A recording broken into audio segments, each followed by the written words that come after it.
You pulled into a gas station this week. You looked up at that sign, and something happened in your chest that had nothing to do with the $60 you were about to spend. It felt like a punch, like a personal attack, like someone had reached into your wallet and just taken something. The national average for a gallon of gas just hit $3.54, the highest level since mid-2024, up 21% from just 1 month ago. In California, drivers are staring at $5.34 per gallon. In Southern California, some counties have already crossed $5.37, and gas prices last week saw their largest 3-day jump since Hurricane Katrina in 2005. Americans are losing their minds about it. Social media is flooded. Group chats are full of gas station photos. People are driving 20 minutes out of their way to save 8 cents per gallon. Coworkers are doing the math out loud in break rooms. Everyone is furious. Here's the thing, though. For most Americans, not all, but most, the gas price increase is not actually the financial emergency it feels like. The average American drives about 1,000 miles per month. At 25 miles per gallon, that's 40 gallons. The price increase from 1 month ago to today adds roughly $30 extra per month to your fuel bill. $30. That's 2 lunch deliveries, 1 streaming service, a round of drinks. And yet, people are restructuring their entire week around it, skipping plans, canceling trips, feeling a level of financial dread, completely disproportionate to what the numbers actually justify. So why does $30 a month at the gas station feel like a financial crisis, while $200 a month quietly bleeding out of your bank account barely registers? Why does a number on a sign trigger more panic than your credit card statement? That question has a very specific answer, and it lives entirely inside your brain. Today I'm going to show you the psychology of why gas prices hit differently than any other expense, why your brain responds to them with a level of alarm that no other price increase triggers, and what that psychological reaction is actually costing you far beyond the pump. Let's start with what's actually happening in the world right now, because context matters here. The US-Iran conflict crippled the Strait of Hormuz, one of the most critical oil choke points on Earth, leading to the biggest oil supply disruption in history. Oil futures opened up 18% in a single session. WTI crude is now trading around $108 per barrel. This is real. This is serious. Global oil markets are genuinely disrupted, and prices at the pump are reflecting that disruption in real time. But here is what I want you to notice. Gas prices spiked 21% in 1 month, and everyone is talking about it. Rent has increased 30% over 3 years, and most people absorbed it. Silently, groceries have climbed 25% since 2021, and it became background noise. Health insurance premiums rise every single year, and nobody posts about it on social media. The financial impact of those other things is dramatically larger for most households. But the psychological impact of gas prices, completely different category. And the reason why is one of the most fascinating quirks of human financial psychology ever documented. It's called price salience, and it explains why your brain treats a gas price increase as an emergency, while ignoring far more expensive financial drains. Without a second thought, here's how it works. Your brain doesn't evaluate all prices equally. It pays significantly more attention to prices that are highly visible, frequently encountered, and easy to compare over time. Gas prices are the single most salient price in the American economy. They are displayed on enormous illuminated signs at eye level. On virtually every major road in the country, you see them multiple times per day. Whether you're buying gas or not, you've been watching those numbers your entire adult life, so you have a precise internal reference point for what they should say. When that number changes, especially when it changes fast, your brain registers it as a threat, not just an inconvenience, a threat. Economists at the University of Chicago studied this phenomenon and found something remarkable.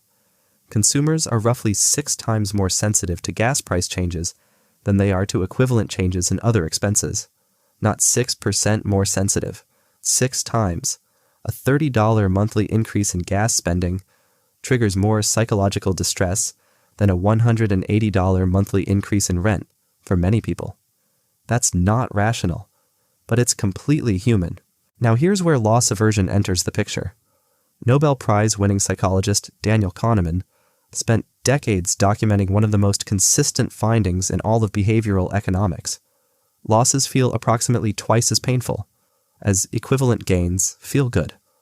Losing $50 doesn't just feel bad, it feels roughly twice as bad as finding $50 feels good. Gas prices activate this mechanism with unusual intensity, because every time you fill up your tank, which happens multiple times per month, you experience what your brain registers as a loss. Money leaving your hand for something that immediately disappears. No product sitting on a shelf, no object to show for it, just fuel. That burns. And now that loss is 21% larger than it was a month ago. Your brain is recalculating that loss every single time you pull up to a pump. Not once. Every time. Multiple times a month. Compounding the psychological impact in a way that a rent increase, which you process once a year when you sign a lease, simply doesn't. Psychologists note that anxiety around gas prices is significantly amplified by the feeling that it's a situation completely out of your control, driven by global forces, and expected to get worse before it gets better. That combination, visible loss, repeated exposure, perceived helplessness, is a psychological perfect storm.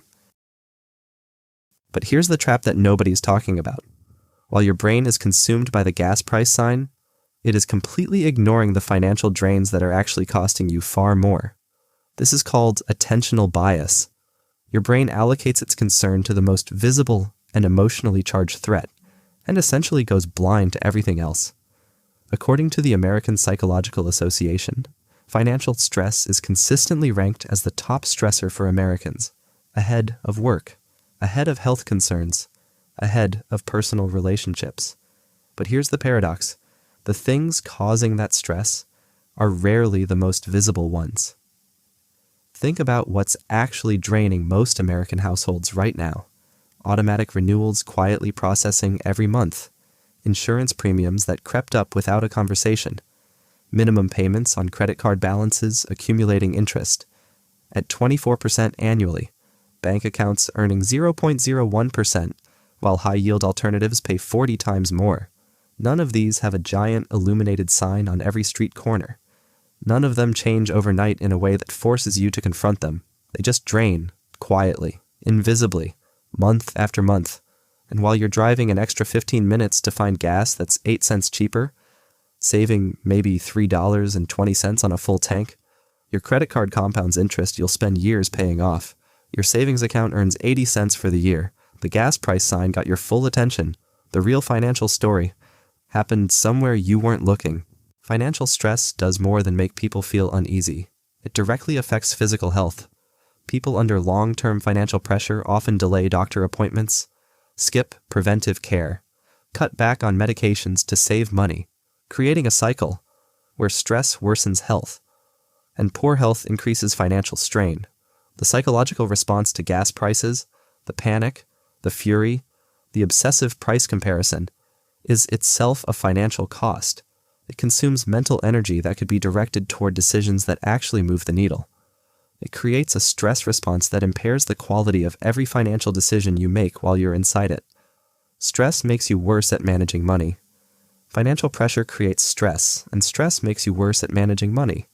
This cycle is the actual financial emergency, not the number on the sign. So what do you actually do with this? First, acknowledge the real impact honestly. If gas prices are genuinely straining your budget, that deserves a real response.